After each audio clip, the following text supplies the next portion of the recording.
Thank you as we all settle down.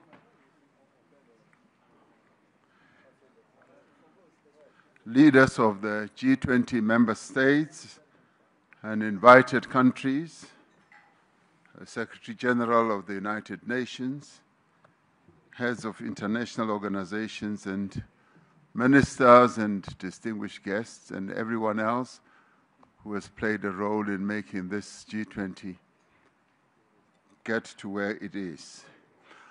I wish to extend my deepest gratitude and also the gratitude of all South Africans for the steadfast support that you have all shown throughout South Africa's G20 presidency. Your commitment has been vital in reaffirming the G20 as the premier forum for international economic cooperation and also ensuring that it continues to drive progress on our most important challenges. We have met this year, in fact, the entire year. Meetings have taken place in our own country and elsewhere in the world, including at the United Nations, supporting the presidency of South Africa of the G20. And we've met in the face of significant challenges and demonstrated our ability to come together, even in the times of great difficulty, to pursue a better world. South Africa's presidency marks the first time, as we have said, that the G20 has been hosted and held on African soil. We are truly honored and humbled by that, not only as South Africans, but as Africans as a whole. Recognizing the importance of this milestone, we have sought to place Africa's growth and development interests at the heart of the G20's agenda. The greatest opportunity for prosperity in the 21st century lies in Africa. Harnessing that opportunity will require a rather strong partnership between Africa and the G20, and indeed between Africa and the rest of the world. Recognizing our interconnectedness as a global community of nations, we have called for an end to conflicts and wars around the globe and for a just and comprehensive and lasting peace. This summit has taken place at a crucial time as calls around the world grow louder for progress on the imperatives of our time, to end poverty in all its forms and ramifications, to reduce inequality within and amongst countries, and to take urgent action to combat climate change. This year, we have recognized the growing debt burden that is faced by many developing economy countries as a major obstacle to achieving the Sustainable Development Goals of the United Nations. The G20 has pledged to extend support to low and middle income countries as they confront debt vulnerabilities.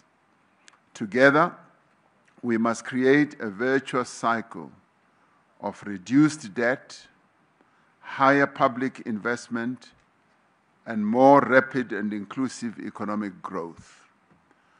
When we become more successful, all of us, then the whole world becomes successful. When we began our presidency, we pledged to mobilize the G20 to strengthen disaster resilience and response. Climate-induced natural disasters spare no country. Disasters know no borders. But their toll is heaviest on those without the means to recover and to rebuild. We therefore called on G20 leaders to urge the global community to scale up post-disaster reconstruction. In this regard, South Africa introduced the high-level voluntary principles for investing in disaster risk reduction and encouraged international collaboration to strengthen investment in preventing and responding to disasters.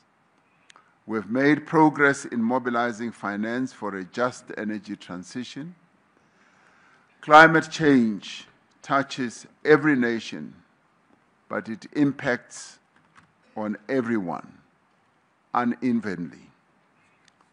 That is why we have together pledged to increase the quality and the quantity of climate finance to developing economies, to strengthen multilateral development banks, to support country platforms like the Just Energy Transition Partnership, and to unlock private capital.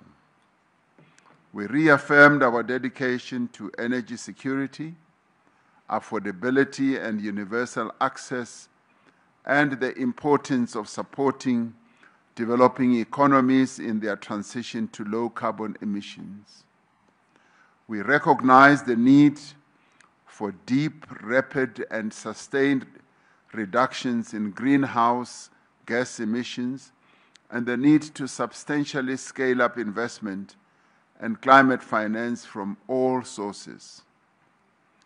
During this summit, we reaffirmed our support for the G20 Critical Minerals Framework, a cooperative blueprint to ensure that critical minerals resources drive prosperity and sustainable development across the globe. Our presidency coincided with the end of the first cycle of the G20 presidencies. Following the mandate given to our presidency at the 2024 Rio de Janeiro summit, we undertook the G20 at 20 review, drawing on the diverse perspectives of participating members and guest countries as well.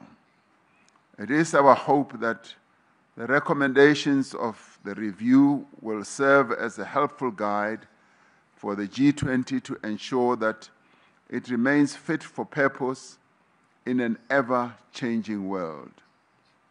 In fact, the indicative report already says that the G20's existence should continue as it serves a good purpose in giving guidance to the economic well-being of the world.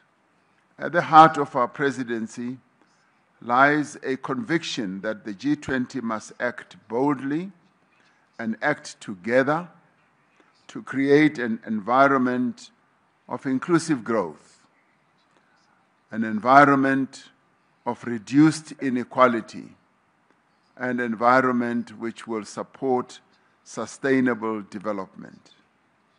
South Africa has used this presidency to place the priorities of Africa and the Global South firmly at the heart of the G20 agenda.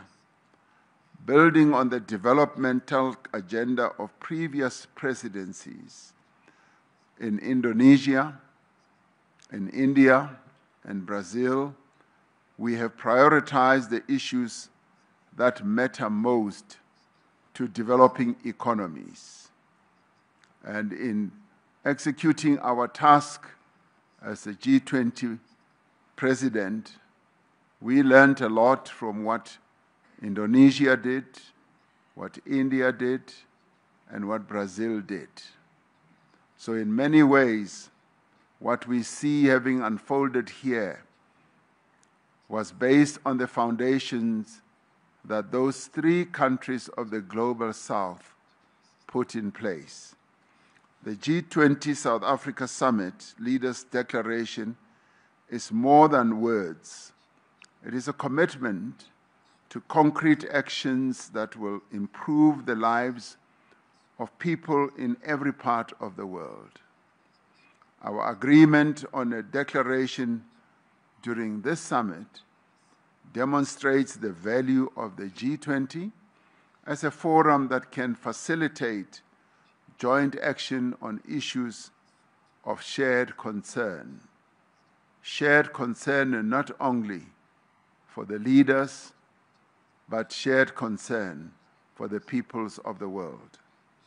More than that, it reaffirms our renewed commitment to multilateral cooperation and our recognition that our shared goals outweigh our differences. Together, we must accelerate progress towards the 2030 Sustainable Development Goals of the United Nations and the Pact for the Future. We have laid the foundation of solidarity. Now we must build the walls of justice and the roof of prosperity. Let us move forward together, demonstrating to the world that we do have the capacity to confront and overcome the world's challenges. Through partnerships across society and by remembering our common humanity, we can create a more secure, a more just, and a more prosperous world. And together, we can ensure that no one is left behind. I now say that this gavel of this G20 summit formally closes this summit and now moves on to the next president of the G20, which is the United States, where we shall see each other again next year. The summit is therefore closed.